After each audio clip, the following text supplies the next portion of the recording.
Sabi daw nila kapag networker ka, ang kaya mo lang bilhin daw, mga magarang sasakyan, bahay, mga trip sa ibang bansa. Actually ngayong araw, papatunayan namin sa inyo na ibang AIM Global. Dahil ngayong araw, meron isang bata, ang pangalan Janvi San Juan, bumili ng isang beach resort sa Palawan. Ang malupit dito, kung saan nag-shoot yung Survivor, ayun lang siya, katabi lang namin.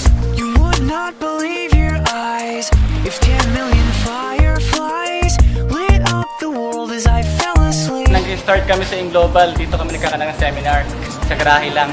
Nung tinuloy ko siya, after 9 months, lahat ng hirap ko, lahat ng pagod ko, pinayaran ng AIM Global. Ako yung pinakabata na kaplan ng US, ng libre. At the age of 20, na-hit ko yung first million ko sa AIM Global. After 2 years, nagkaroon din akong 2 sasakyan.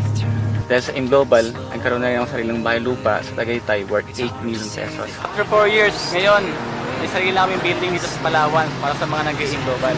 Dati-rate, yung magulang ko hindi naging proud sa akin kasi di pa ako graduate, so bagsak pa yung mga grades ko. So, dahil sa AIM Global, lahat na bago. Dahil last year, umakit ako stage, ako yung top 6 ng AIM Global. And ako yung nakakuha rin ng pangatlo sa pinamataas ng profit sharing. Kasi simula ako sa AIM Global, ito pa yung brochure noon. Pangarap ko lang dati makasama sa mga nagkakotse dito, mga naging milyonaryo. Ginawa ko, pabalik mo lang sa office noon, nakipag-meet sa mga top earners, nakipag-meet sa mga may-ari. Kami ng advice, araw-araw, gabi-gabi, yun ang ginagawa namin. Naalala ko yung buhay ko dati. Although lang, napakalayo kung compare ngayon. Kasi naging global ako, lahat ng gusto nakuha ko na. At the same time, pinamagkap dito. Hawak ko yung oras ko. Tapos kasama ang pamilya ko habang kumikita ako.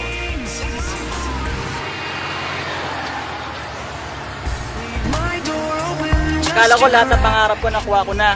Yung palang simula pa lang. Dahil sa AIM Global, nakuha ko ultimate dream car ko na Camaro.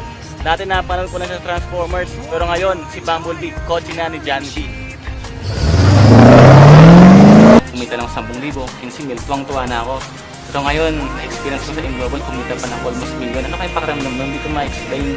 Mas nakiya mo yung pangarap mo kaya sa ibang tao. Kasi kapag ginawa mo yun, for sure, effort na nalabas yun, mas malaki.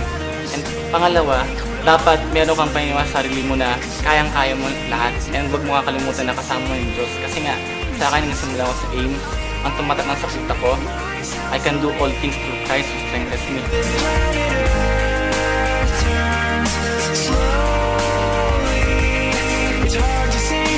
Guys, imagine mo, ito resulta lang ito na 5 years na non-stop na trabaho ko. Pumunta na iba-ibang lugar, iba-ibang bansa. Pero kung isipin mo, sino ba naman ako para magkaroon ng ganun? Sa akong bata, sa akong undergraduate, first time ako mag-network. Ito lang isipin nyo, kung ako nga nagawa ko, ikaw kaya mo rin. Basta may pangarap ka, trabahoin mo lang sa AIM Global at ibigay sa'yo na Because my dreams are bursting at the seams.